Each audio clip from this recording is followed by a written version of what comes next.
that he was trying to explain to Americans and basically to everybody that all he wants is Ukraine. And but the main point for Putin was he was concentrated on one particular point, and this is understandable, that Americans' help for Ukraine should be stopped, like immediately. And then, if it's stopped, he will finish with Ukraine within weeks, as he said. So this was the only practical goal, I'm sure, which Putin had.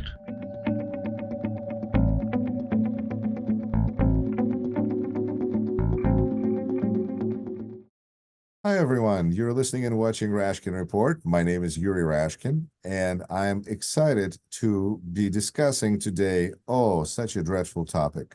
But I am glad to be discussing it with somebody who really knows a lot about the topic. What is the topic? The interview that Vladimir Putin gave to Tucker Carlson. Apparently already viewed by millions and millions of people, but as you know, Alexei Navalny had some very popular videos on YouTube, and what did it get him? Not that much. So to discuss the meaning and significance and what was meant by that half-an-hour lecture on Russian history, I'm glad to be joined by Yuri Felshtinsky, author of many different books, specifically Definitive History, like a textbook of KGB in all of its acronyms, called From Red Terror to Terrorist State. Highly recommend. Yuri, welcome to the program. Thank you. Well, what did you think? Did you think that this was what KGB training, what KGB significance, what was the purpose of this disinformation campaign that Vladimir Putin undertook by agreeing to do this interview with Tucker Carlson? Well, he agreed to give this interview to Carlson because this was a friendly journalist, and Putin did not expect to have some tough or unfriendly questions. And I have to say that he did not get a single difficult question to answer. And basically, this was a 127-minute lecture, which was, I would say, very difficult to go through. And I do not know, of course, how many Americans who started to watch this video, how them managed to finish it. I doubt that a lot of them, because this was boring and this was complicated and difficult to follow. And the history lesson, which promised to be 30 seconds or 1 minute, actually took the major portion of the entire interview. And aside of the fact that whatever was told about medieval history of relations between Russia and Ukraine probably would not survive a purely historical test. This was really very difficult to understand what he was talking about, I mean, Putin. And then, of course, when it came to Ukraine, to contemporary period, when Putin would allow, Tucker to try to switch him to contemporary part of history. We've seen a lot of propaganda, which was not new. I mean, there is literally not too many things which Putin told us for the first time, but some were new. I loved the Polish part of the interview. I think this was absolutely brilliant. The fact that that Hitler was politely asking Poland to give away, Danzig corridor to avoid the Second World War, and that those stupid Poles refused and kind of provoked Hitler to attack them. I love the part when Putin told that he would not attack Poland unless Poland would attack Russia first, but taking this within the context of Ukraine, who, as was found out by us yesterday, actually attacked Russia by forcing Yanukovych out of power, and this was considered to be as an aggression against Russia. I would say that Poles do this like every day, probably. I love the part when he promised that the Russian troops would never cross the border of Poland and not the Baltic state, it was at Latvia. I do not know why Carlson chose just Latvia, but unless something happens, but taking into account that I remember quite well how Putin was promising on the 23rd of February that Russians are not going to attack Ukraine. I think those words, again, should be tested by a journalist. Carlson was not ready for this interview, aside of the fact that he was probably a friendly journalist for Putin, or in his eyes. He was not really ready for this interview. He didn't know how to be involved and in a discussion about those answers which Putin was given to him and to the public. So he simply was listening and basically didn't have ability to be involved in a discussion. But I was wondering about that, because either his earpiece was very well hidden, or he actually didn't have an earpiece in the first place and he was not really paying attention to what was being said. But it's, because he was asking questions and then they were just like long lectures where like it hardly matters what was said. Is there a way that you can summarize Putin's worldview? Basically, what he was saying, that the reason for the war was the expansion of NATO. I do not really think that this is true for several reasons. One, that relations between Russia and the United States in the early 90s were literally very friendly, and NATO was not considered to be an unfriendly organization. And indeed, and we do remember this, in 1999, when Putin was prime minister, he actually made a statement that Russia is planning to join NATO. So until 1999, the expansion of NATO was not actually the case. And this is not where this was not the reason for Russian aggression or the damaged relations between Russia and the West. Then, of course, we do know that Russia invaded Georgia and Russia invaded Ukraine, partially to prevent the ability to join NATO, because NATO traditionally doesn't take countries with disputed territorial issues. So this was his insurance, right? Both in 2008 when they invaded Georgia and in 2014 when they invaded Ukraine first time and took Crimea. But at the same time, after 2008 for Georgia and 2014 for Ukraine, the issue of those countries entering NATO was taken off the table. Besides, there is, of course, one more country which was not part of NATO where Russian troops were stationed. This is Moldova in Transnistria. And for this reason, at this point, Russia is not occupying it, although both Putin and Medvedev indicated many times that they are kind of waiting for the moment to invade Moldova.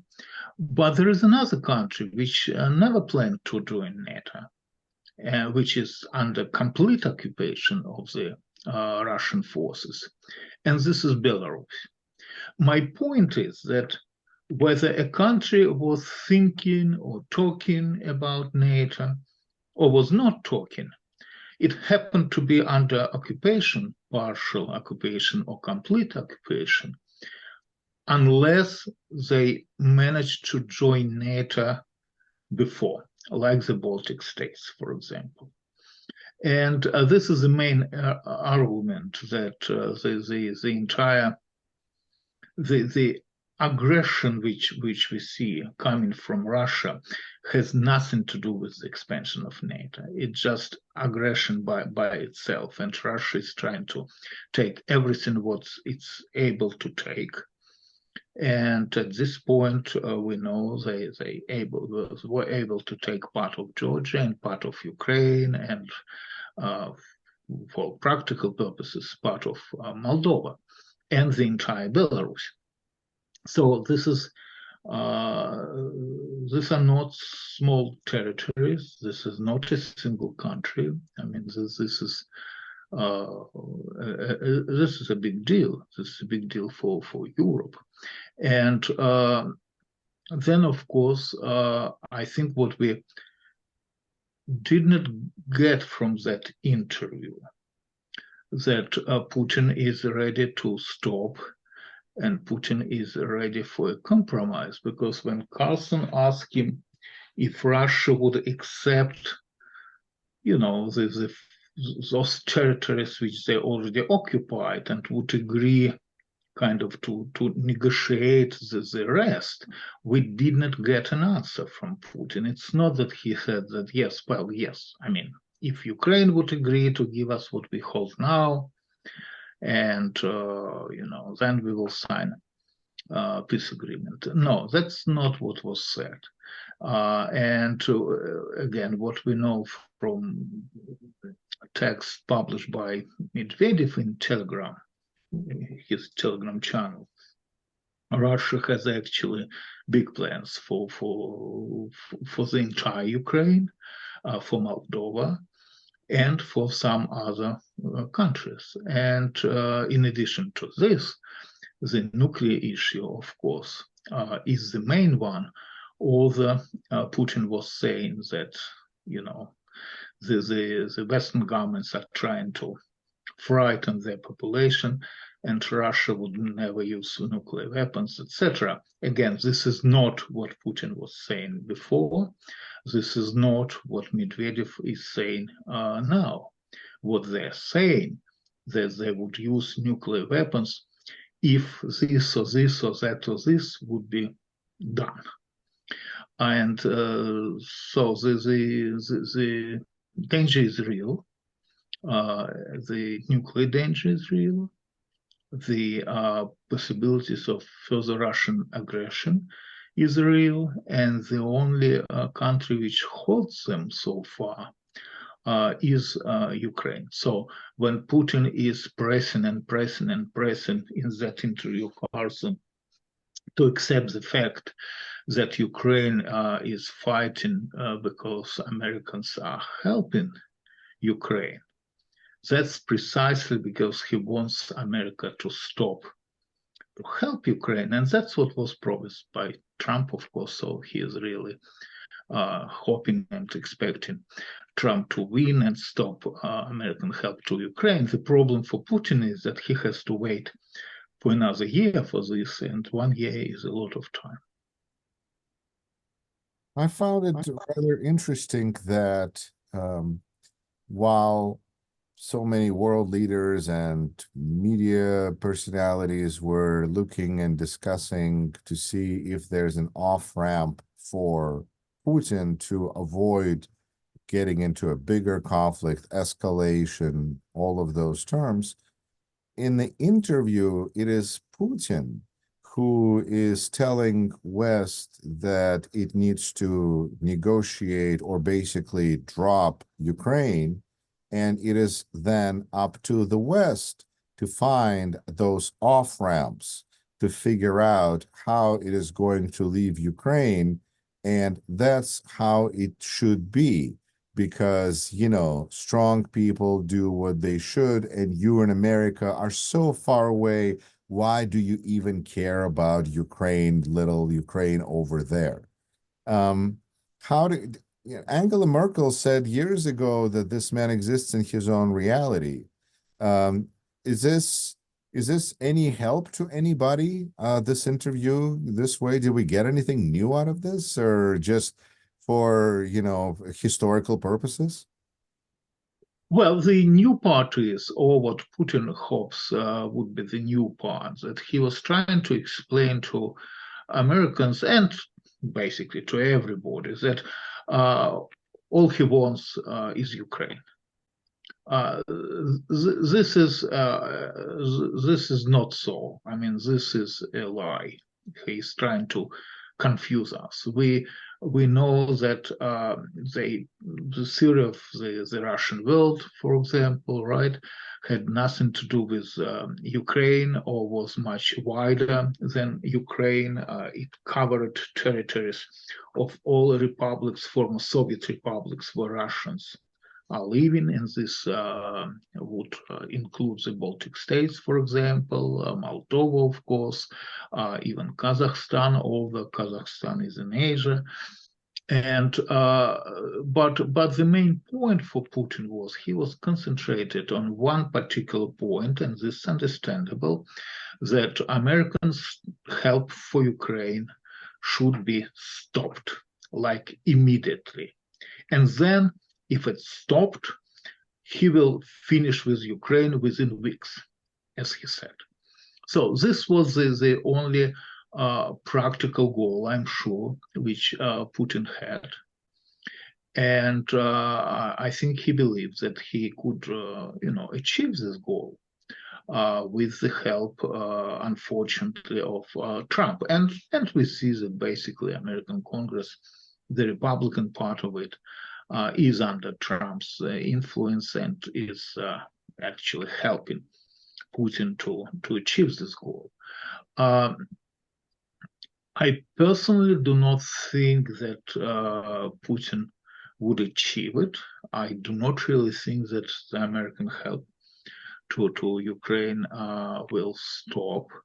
I do not, of course, know what might happen if Trump becomes president, but this will be on after starting 21st of January, so we will see. But at this point, I think it's clear that Putin is not able to proceed anywhere if this help continues, because the war on the south and on the east is a positional war, and we know from the history of the First World War that this positional war could continue indefinitely. But at the same time, I have to say that Russia is adopted to this war. When Carlson asked him, one of good questions was if Russia actually achieved the goals which were formed in 1922 when Russia invaded, and Putin replied no. And I think this was the only useful question and the only useful answer. But Russia is in a stage of permanent war. I think this is very important to understand. So they started a war, full-scale war, 2 years ago. They could not proceed according to the plan. They're stuck in Ukraine, this is for sure. But instead of changing the foreign policy goals, they basically decided to continue with it. And I think they're now in a permanent war stage, meaning that they are ready to fight indefinitely. That's what we hear from Putin, indeed, because if negotiations are not possible, and they're not possible because the only conditions for negotiations which Putin actually releases to us is the destruction of surrender of the Ukrainian state and disappearance of Ukrainian state from the map. If you read texts of Medvedev, again in his Telegram channel, they're very useful because he's very open there. And what he's saying absolutely openly, that there is no Ukrainians, they just do not exist as a nation. There is no Ukrainian state. This part of territory which people call Ukraine always belonged to Russia, and the name for that territory was Malorussia. There is no Ukrainian language, and basically, if this would demand for Russia dozens of years to fight to destroy this state, then they will fight dozens of years to achieve the goal of destruction. So my point is that that's what we should expect from Russia, that they are they're going to conduct permanent war. It's a certain modification of the theory of permanent revolution, of course, which was, created mainly by Trotsky, and at least applied by Trotsky. But it's a certain hybrid between permanent revolution of Trotsky and Stalin's policy of direct military occupation of other countries. That's what we are facing. So do you see Putin as being afraid of NATO or not? Well, afraid of NATO is probably a simplification. He sincerely believes that NATO is not willing, and this is so, to risk nuclear confrontation. Now, he knows deep inside, and we know this observing the events of the last 2 years, but he knows this deep inside, that he is not able to to create a new army in addition to the one which exists. By the way, we found out just recently, well, maybe some people who follow these events in Pentagon and in CIA, maybe they knew it, that indeed the Russian army, which is involved in operation in Ukraine, much larger than we expected. It's around 600,000 people. This is a comparatively large amount. This is a big army, huge army. And so this huge army, after 2 years, couldn't actually do anything in Ukraine. My point is that I think when a recent German report indicated that Russia would be ready to invade Europe in 2025, probably overestimating ability of the Russian state to have a new army by 2025. I do not think this is possible. So if we take into account that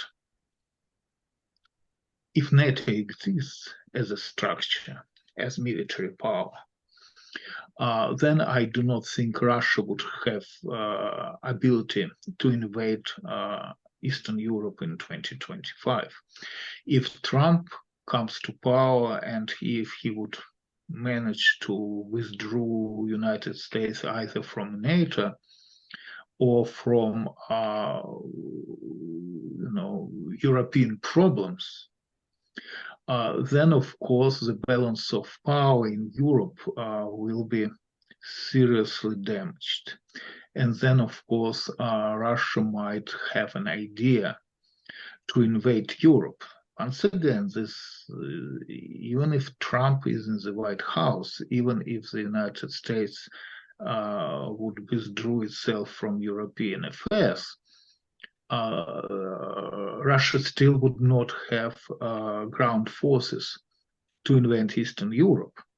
But what might happen that Europe would lose the nuclear umbrella of the United States.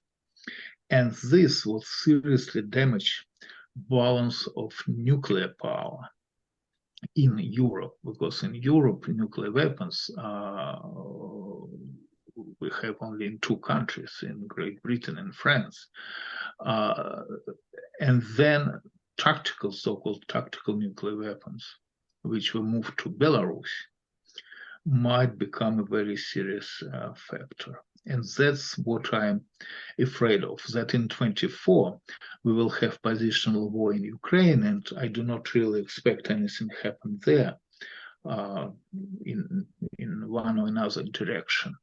But if Trump comes to power, if he withdrew from European affairs, if Europe would lose nuclear umbrella, then I expect, unfortunately, Russia to move strategic nuclear weapons to Belarus with the ability to strike against Eastern and Central Europe, and maybe even against Great Britain.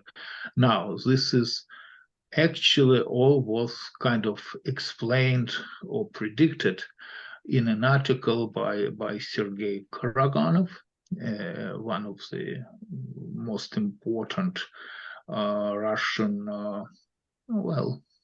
political thinkers, let's call him this way, who formulates foreign policy for the Russian government, who proposed to strike against Eastern and Central Europe preventively with nuclear weapons. This was also explained to us in an article by Dmitry Trenin, former director of the Moscow Carnegie Center in Russia, who again kind of explained to us that we should expect Russia to strike with nuclear weapons against Poland and to strike against Poland. So that's what I'm afraid for, that the balance of power will be, of course, seriously damaged if Putin comes to the White House. Now, again, history of the First World War, history of the Second World War tells us that without the United States, Europe usually is involved, in kind of pushed itself into world wars, right? And the United States actually is a very important factor. And in the First World War, this was the United States which helped to win and to end the war. The same was happening in the Second World War, and I would expect again to have World War, especially if the United States withdrew itself from European affairs, and then of course the United States would have to be involved in that war in any case to end it. And to make this picture even more dramatic, we probably should talk about Iran and its ability to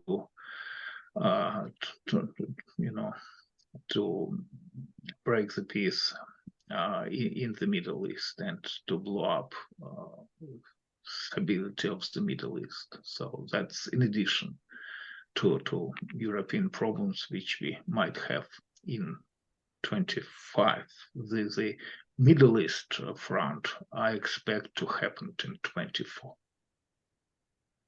Yuri, I think that this, I mean, first of all, that's Iran as alone is a big topic, but to our conversation, you know, to conclude similarly to how Tucker Carlson concluded it with Vladimir Putin, what are your thoughts on Evan Gershkovich? What was that about from that part of the interview? Because when I look at how Western media covers it, the storyline and frankly part of the interview about Evan Gershkovich, Wall Street Journal reporter who is now in jail in Russia, got a lot of attention because that's a very specific situation with a specific person, American.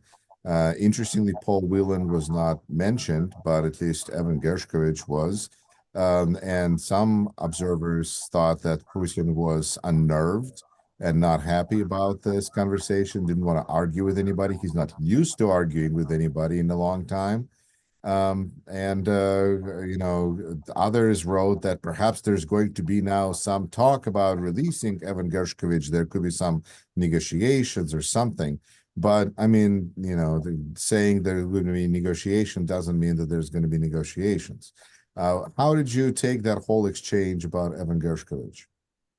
Well, Carlson had no choice because he was under great criticism from other journalists that how could he agree to go to Russia to talk to Putin while his colleague, you know, is in prison. So it was good of him to ask this question. What Putin replied, and I do not know if this was clear to American listeners, what actually Putin was saying.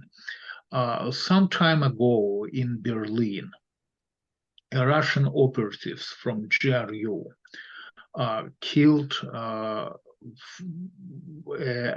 a former Chechen, you know, separatist who probably was you know, in charge of a unit. I mean, he was not like a simple Chechen separatist, right? He was a well-known person among the Chechen opposition. So he was gunned down in the middle of the day, really, in Central Park in Berlin. And but he didn't escape and was arrested. The murderer. The guy, the murderer. Right. Now, again, he is a GRU officer, and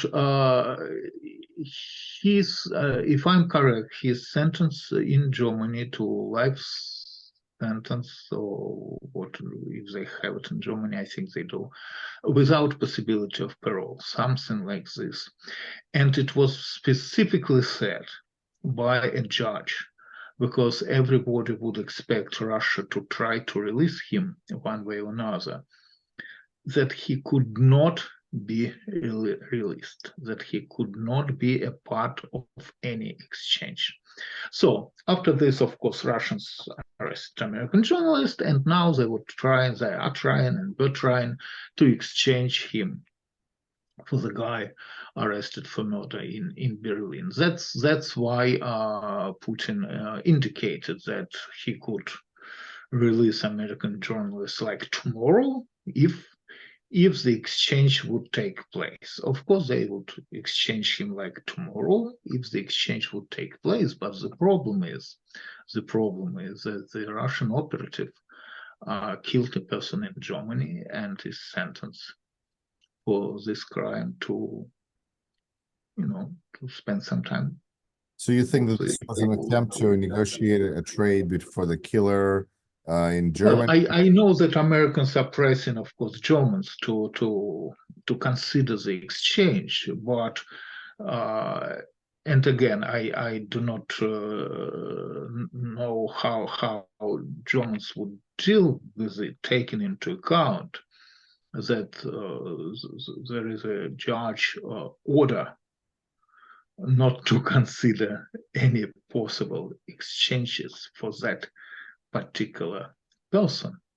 So, it's interesting. Never mind the fact that a person who has a life sentence in a German prison versus somebody who is alive in Russia or in Chechnya, I think the person in German prison is going to probably live a lot longer. But that's probably not the point of this. right, this is not the point. But you see, there was a similar case, of course, when former Chechen president Yandarbiyev, Zelimkhan Yandarbiyev, was killed by Russian operatives in Qatar, if I'm correct. And those three people who participated in that murder were arrested. One of them had Russian diplomatic passport, so he was immune and he was sent to Russia. Two other people were sentenced, but then Russia negotiated their release, and they were, just sent back to Russia. With Germany, of course, this would not work and cannot work. And so Russians are trying to exchange him, and but again, this depends on German laws and on agreement of the German government to exchange them. I do not think that, don't misunderstand me, I do not think that this is an even exchange, not at all. But Russia intends to do this. I do not think that the exchange of Victor Bout for an American sports woman was an even exchange as well. So I do not really think Biden should go ahead with that particular exchange, but that's what Putin is hoping for, and he is not having equal exchanges because we are kind of, from his point of view, we are soft and stupid, and we manage to agree sooner or later to have exchanges which are not even. So his idea is that to keep Americans in prison as long as possible. And the issue is that as soon as we release, as soon as they're done with this exchange, they will arrest somebody else among Americans. There are a lot of them. Indeed, they're holding another journalist, by the way, right now. So there is always somebody whom they would be ready to exchange if one or another operative is arrested in the United States or in Europe. Do you feel that this was a success from Putin's point of view? This was a successful interview? I do not think so, because again, from the point of view of a viewer, right? It was impossible task to listen this. Even for me, I kind of had to do this because I knew that journalists might be asking questions about that particular interview, but this was extremely boring. And so the historical part, he should not. It's not that I'm giving Putin an advice, but he's a historical part. Next time, she should omit entirely and deal with contemporary and political part. But again, the main problem is that, and this is the problem, there were a lot of journalists who were asking Putin for interviews, and we know this, and Carlson didn't know this, but we know this. And the Russian government always refused. And the reason why, of course, they would refuse, because they would expect to get difficult questions, and it would be very problematical to answer them. With Carlson, Putin did not have actually a single difficult question, because when Putin replied, the information was so new for Carlson that whether Putin was saying the truth or lying doesn't really matter. What matters that Carlson was not actually involved in the topic at all. This was absolutely new for him, and everything was new, and he actually did not really know how to react, and that's why the interview became a lecture. Which was once again kind of boring to listen. All right. Well, Yuri Felshtinsky, thank you so much for your time and insights. Author of From Red Terror to Mafia State, a definitive book on a history of KGB. Thank you for your work. Ladies and gentlemen, you're watching and viewing Rashkin Report, so press like and subscribe and share this video. Always appreciate it. Take care.